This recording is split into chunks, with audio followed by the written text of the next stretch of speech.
नेपाल की पूरी batting unit में अगर हम देखें तो एक नाम जो बहुत कांस्टेंट लगातार रहा शुरू से लेकर आखिरी तक, तो वो रहे अर्जुन कुमल। लेकिन दूसरी तरफ अगर हम देखें तो कांस्टेंट के बिल्कुल ऑपोजिट हमें देखने को मिला, जहां पर कोई भी प्लेयर अर्जुन कुमल के साथ खड़ा होता हुआ नजर नहीं आया। अर्जुन कुमल की ये जो इनिंग है 91 रन की, ये आखिर किस तरीके की रही है, क्या रीजन रहे हैं कि अर्जुन कुमल इसी सिचुएशन पर इतनी बेहतरीन बैटिंग कर निकल गए और सामने वाली टीम और उनके जो बाकी ओपोनेंट्स थे 9 के 9 बल्लेबाज जो दूसरी तरफ से खेल रहे थे, उनके पास कोई जवाब ही नहीं था। उनकी परफॉर्मेंस इस तरह की खराब किस तरह से रही है, क्या पहले मैच के मुकाबले दूसरे मैच में नेपाल की परफॉर्मेंस में कुछ इंप्रूवमेंट देखने को मिली है, इन सब पे बात करेंगे और ये इस एनालिसिस के थ्रू इसका आंसर ढूंढने की कोशिश करेंगे। लेकिन और अर्जुन कुमल पे भी स्पेसिफिकली बात होगी उनकी इनिंग को लेकर। एंड सबसे पहले लेकिन जान लेते हैं अफगानिस्तान ने पहले बैटिंग की इस मैच में और उनका जो स्कोर रहा वो कितना रहा और बड़े बड़े कॉन्ट्रीब्यूशन जो मेजर कॉन्ट्रीब्यूशन उनके लिए रहे वो किनके रहे, जहां पर एक शानदार सेंचुरी भी टॉप ऑर्डर के बल्लेबाज से आई है आज की डेट पे। बिल्कुल 261 पे ऑल आउट ये अफगानिस्तान का स्कोर था जब वो पहले बल्लेबाजी करने आए। 49.3 ओवर खेल पाए, पूरे 50 ओवर नहीं खेल पाए यहाँ पर। और जमशेद जादरा जिन्होंने 106 रन किए, 152 बॉलों में शतक की पारी खेली। रहीमुल्ला जुर्मती जिन्होंने 35 रन किए और साथ ही साथ मोहम्मद शाह जो विकेट कीपर हैं उन्होंने भी एक शानदार हाफ सेंचुरी लगाई। और टीम के लिए ये दो वैल्यूएबल पार्टनरशिप में जमशेद जादरान की टीम को मदद की और 261 रन तक यहाँ पर अफगानिस्तान पहुंची, जहाँ पर शुरुआत में थोड़ी सी लड़खड़ा गई थी अफगानिस्तान।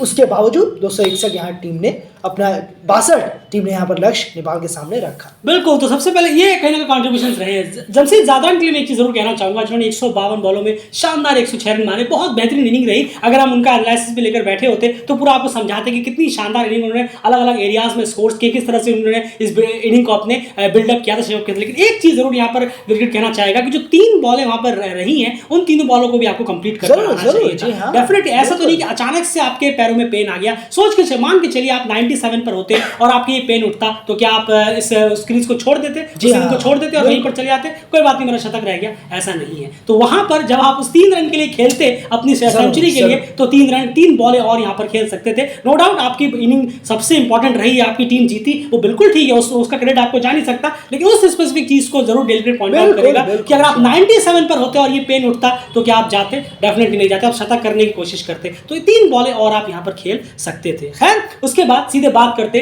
नेपाल की बॉलिंग एनालिसिस पे। नेपाल की बॉलिंग की बात करें तो किस तरीके की रही है आज। सबसे पहले अगर हम देखें हेमंत दामी को यहाँ पर इंक्लूड किया गया और जिस तरह से उन्होंने उनका फर्स्ट स्पेल रहा वो शानदार रहा। शुरू के 2 ओवर जो उन्होंने डाले उसमें क्लियर लग रहा था कि हाँ टीम को जो प्रिपरेशन नहीं मिली है और कुछ लड़कों को प्रिपरेशन नहीं मिली और एकदम से वो मैच खेलने आए हैं, एकदम अलग कंडीशंस पे आए तो वहां पर जाकर वो मैच खेल रहे हैं। तो शुरू में एक आध ओवर उन्हें मोमेंटम बनाने में लगा, लेकिन उसके बाद की जो उन्होंने 3 ओवर डाले अपने पहले स्पेल में वो जबरदस्त थे। मेरे ख्याल से 6 रन दिए और उसमें उन्होंने वहां पर 2 विकेट भी निकाल दिए। बिल्कुल हेमंत दामी की बॉलिंग एनालिसिस में पहले जानना चाहूंगा आपका फर्स्ट स्पेल और ओवरऑल बॉलिंग कार्ड तो स्क्रीन पर आ ही रहा है। बहुत शानदार बॉलिंग कराई है उन्होंने। 6 ओवर में 1 मेडन, 37 रन, 2 विकेट। शुरुआत थोड़ा स्ट्रगल कर रहे थे शुरू के 2 ओवरों में, लेकिन उसके बाद जो उन्होंने बाद के 3 ओवर डाले हैं वो कमाल के थे।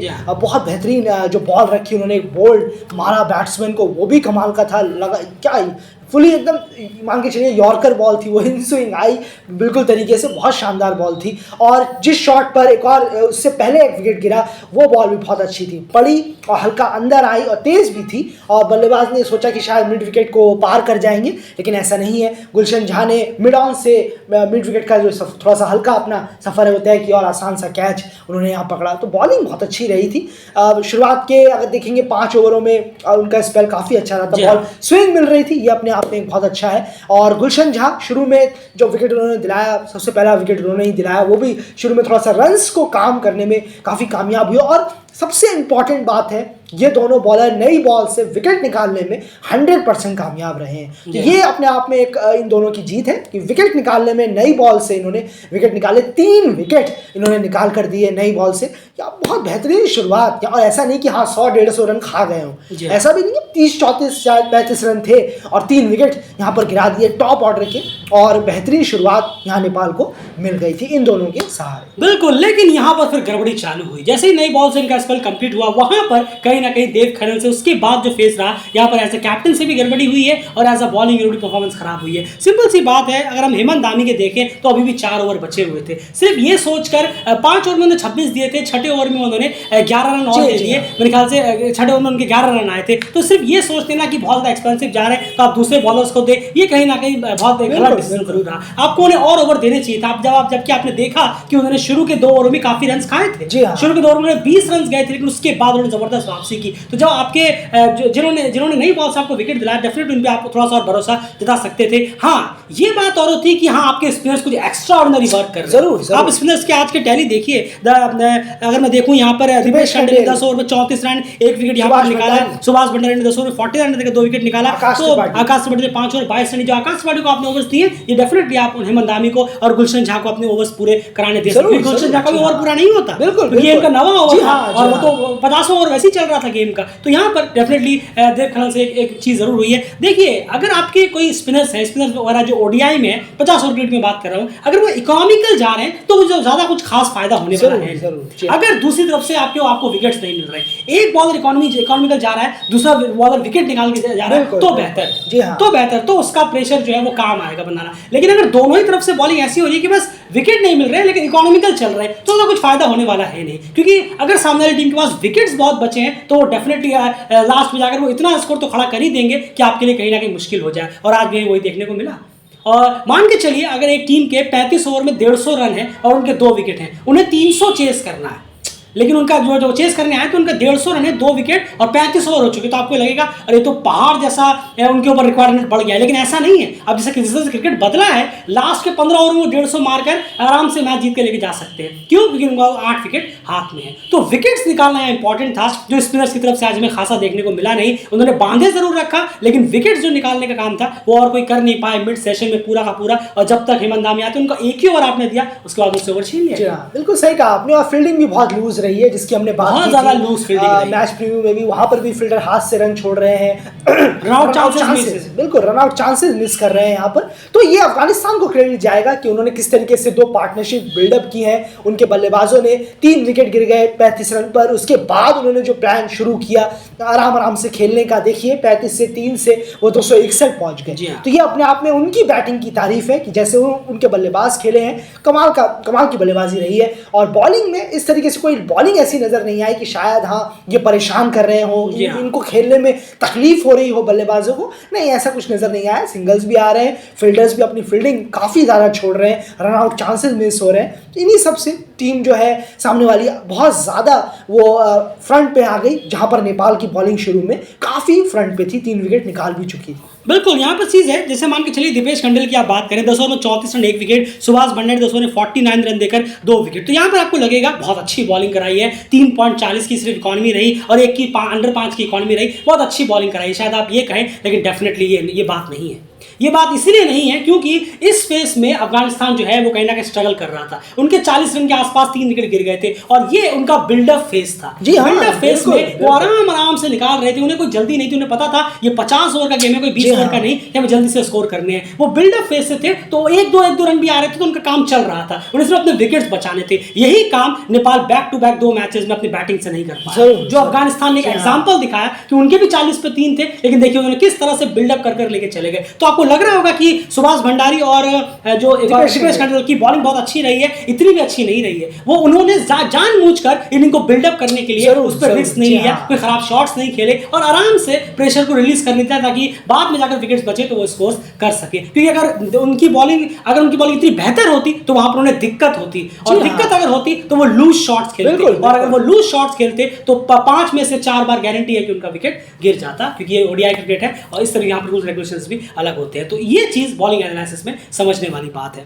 उसके बाद जब चेस करने के लिए टीम आई तो सबसे पहले फेस बाय फेस की हालत जानते हैं, फिर चलते हैं जरा Arjun Kumal versus whole Nepal batting unit की एनालिसिस। बिल्कुल, 1 से 10 ओवर में नेपाल ने 41 रन बनाए, 2 विकेट का नुकसान यहाँ उन्हें हुआ। 41 डॉट बॉल इस दौरान टीम ने खेले। वहीं 11 से 40 ओवर की बात करें मिड फेस की, 147 रन टीम ने जोड़े और 7 विकेट का नुकसान यहाँ पर टीम को हुआ, और 139 डॉट बॉल इस दौरान मिड फेस में टीम ने खेल दिया। और लास्ट फेस तो ऑब्वियसली एक बॉल का रहा, डेथ फेस का अगर हम कहें तो एक विकेट गिरा, जी हाँ, एक ही बॉल खेला और 188 पर पूरी टीम ऑल आउट हो गई 40.1 ओवर।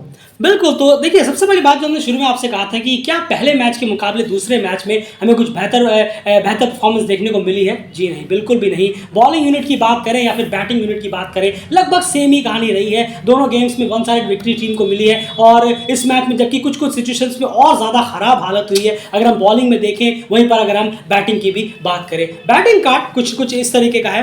अगर आप देखेंगे यहाँ पर पूरी बैटिंग कार्ड में एक ही नेशन शुरू में कहा, सारे पार्टनरशिप में एक ही पार्टनरशिप जो है कांस्टेंट है, वो है अर्जुन कुमल। लेकिन उसके अलावा अब देखिए कि किस तरीके का पुअर स्टैंडर्ड ऑफ क्रिकेट यहां पर नेपाल के बैट्समैन ने फिर से दिखाया एक बार और। पिछले मैच के बाद दोबारा इस मैच में भी वही सब चीजें देखने को मिली है। गलतियां क्या रही आपको बताते हैं। सबसे पहले विपिन रावल की अगर मैं बात करूं, यहां पर इनको यहां पर ओपनिंग पे भेजा गया और लेफ्ट हैंड बैट्समैन ये रहे, तो इनका जो आउट रहा है, इनके आउट के बारे में ये आप क्या कहेंगे? देखिए, आप स्क्रीन पे यहाँ पर ऑलरेडी देख पा रहे हैं कि बॉल जो है वो कितनी ज्यादा बाहर की तरफ निकल रही बॉल पड़ने के बाद। और जो आप पहले आप अपने लेफ्ट में देख रहे होंगे कि बॉल जो है पैड के बहुत नीचे है, लेग साइड की तरफ है और उनका बल्ला देखिए कितनी लेट है ऑलरेडी। जी हाँ, जी हाँ। बल्ला अभी तक भी उनके पैड के आसपास भी कहीं नहीं दिख रहा है और जब तक उनका बल्ला उनके पैड के सीधे ऊपर स्ट्रेट तक आता तब तक बॉल निकल कर उनके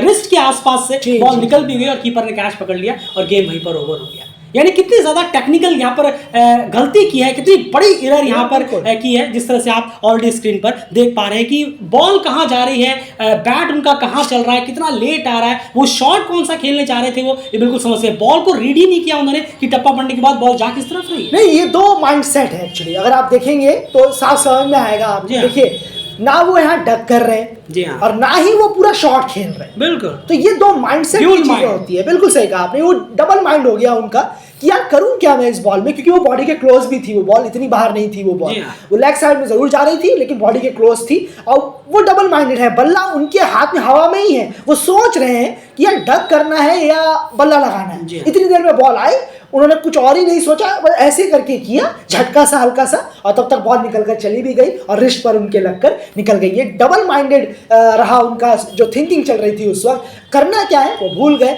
डक करना है या शॉट खेलना है थर्ड फाइन लेग की तरफ। वो कंप्लीटली वहां पर पूरे के पूरे ब्लैंक हो गए और ये अपना विकेट देकर चले गए। बिल्कुल, यहाँ पर विकेट देकर चले गए, ये वर्ड डेफिनेटली हम यूज करना चाहेंगे क्योंकि डेफिनेटली ये बॉलर्स विकेट से ज्यादा बैटिंग विकेट होगा, क्योंकि ऐसी भी बॉल नहीं थी कि जहां पर बॉलर को विकेट मिलना ही चाहिए था कि हाँ ये बॉल डिजर्व करती थी, ऐसा भी नहीं है। उसके बाद दो और आउट आप देखेंगे अगर, दीपक बोहरा का और देव खन्ना का। ये स्क्रीन पर आप देखिए, यहां पर आप देखिए बैट और स्टंप के बीच में कम से कम एक आदमी, एक इंसान निकल जाए, इतना बड़ा गैप वहां पर निकल रहा है। ये एक और पुअर क्रिकेटिंग बैटिंग टेक्निक की हम यहाँ बात कर रहे हैं। आप देखिए दीपक बोहरा का वहीं पर जमे हुए हैं, आपके लेफ्ट स्क्रीन पर लेफ्ट साइड पर दिख रहा होगा, वहीं पर जमे हैं और 7वें 8वें स्टंप की बॉल, इतनी बाहर की बॉल को जाकर वो बल्ला लगाने की कोशिश कर रहे हैं और ये भी भूल गए कि वो नई बॉल है, लेफ्ट आर्म पेसर है, अभी अर्ली कंडीशंस है। ये सारी चीजें अपने माइंड से बेंच पे बाहर रख दी और बैटिंग करने के लिए जब वो आए और इस शॉट के लिए गए। अमूमन एक आध शॉट लग जाने पे सोचते होंगे कि हाँ एक आध शॉट लग गया फिर से ट्राई करें, एक आध लग गया वो आपके रन आ गए, उसे आप कंटिन्यू करें और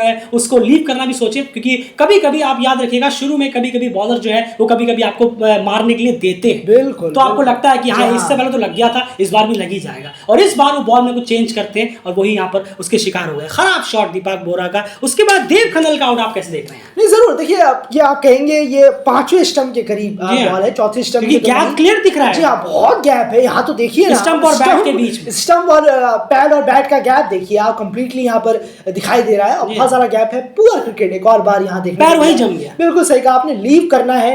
ये 50 ओवर का क्रिकेट है, आप जम चुके थे। आगे फिर से आपने 24 रन तकरीबन कर चुके थे आप पिच पर, लेकिन वही हुआ। फिर से आपने अपना एक पेशेंस खोया, बल्ला लगाने के लिए आप गए और अपना विकेट गवा दिया। तो फिर से कहीं ना कहीं एक बेहतरीन इनिंग आ सकती थी और पूरी कंप्लीटली वहां पर एक और बार फेलियर हो गए देव खन्ना इस अंडर 19 एशिया कप। बिल्कुल, पिछले एशिया कप भी बहुत खराब गया था उनका और इस बार बैक टू बैक पिछले एशिया कप का एक्सपीरियंस वहां पर लेके साथ में होने के बावजूद भी, इन्हीं कंडीशंस पे होने के बावजूद भी ये बहुत ही पुअर परफॉर्मेंस देव खन्ना की यहाँ पर रही है। उसके बाद अब वापस से बैटिंग स्कोर कार्ड की तरफ चले।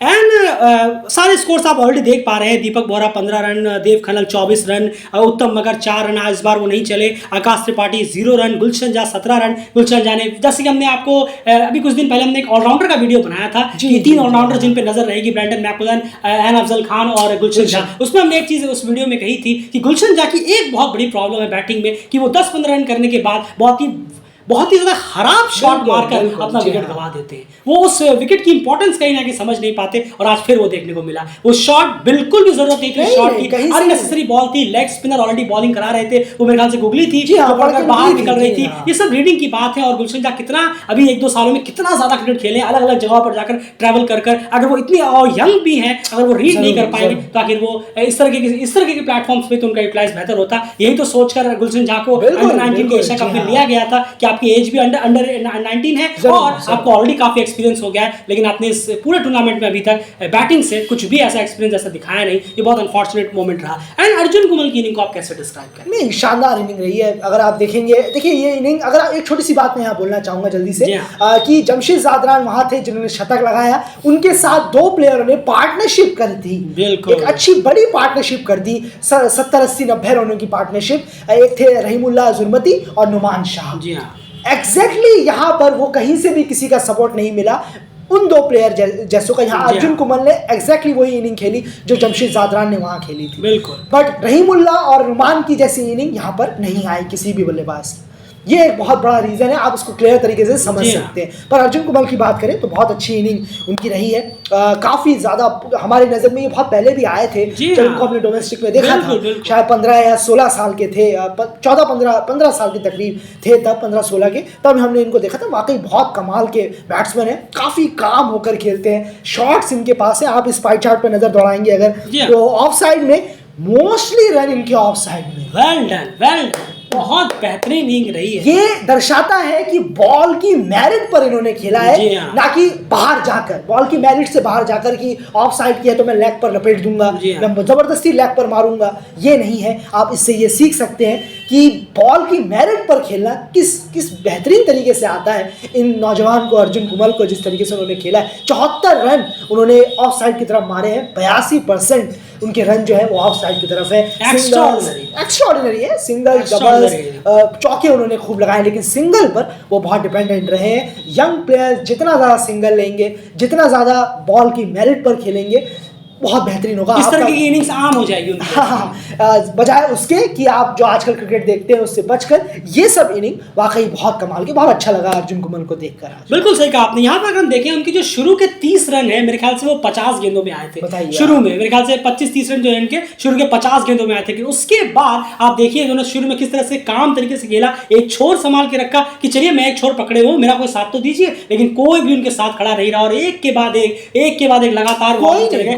मेरे ख्याल से नीचे आकर एक हाफ सेंचुरी की पार्टनरशिप आई थी, मेरे ख्याल दीपेश कंडेल के साथ या सुभाष दीपेश कंडेल के साथ एक हाफ सेंचुरी की पार्टनरशिप आई थी। बस वहीं पर एक पार्टनरशिप आई, उसके अलावा कोई खासा पार्टनरशिप रही नहीं। और उसके बाद उन्होंने शुरू के 30 रन 50 गेंदों में बनाए और उसके बाद उन्होंने अपने जो बाकी 61 रन है वो मेरे ख्याल से करीब 58 बॉल में बनाया। आप देखिए 58 बॉल में 100 के ऊपर की स्ट्राइक रेट लेकर चले गए। ये बेहतरीन, बहुत ही कैलकुलेटेड, बहुत ही शानदार इनिंग रही है अर्जुन कुमल की। शॉट्स जो उनके थे वो लाजवाब थे। बाकी टीममेट्स ने बेकार, जी हाँ, बाकी टीममेट्स ने उनकी इस पूरी मेहनत को, इस इनिंग को रियोन कर दिया। डेफिनेटली ये हमें कहना पड़ रहा है कि बाकी जो पुअर बैटिंग ऑफ स्टैंडर्ड देखने को मिला है नेपाल के बाकी सारे बैट्समैन की तरफ से, आउट होने के तरीके हों। कल यूएई ने बहुत डिसअपॉइंट किया अपने बैटिंग से, पहले मैच में नेपाल ने बहुत डिसअपॉइंट किया। और यहाँ पर देखिए हम तो हार जीत की बात भी नहीं कर रहे हैं। बताइए आपने हमारे पूरे एनालिसिस में एशिया कप शुरू होने से लेकर अब तक अभी एक बार भी नहीं सुना होगा कि टीम हार गई, ये हो गया, वो हो गया। यहाँ हम बात कर रहे हैं आप आउट कैसे हो रहे हैं, आप खेल कैसे रहे हैं, आप टक्कर कितनी दे रहे हैं, आप इंप्रेस कितना कर रहे हैं।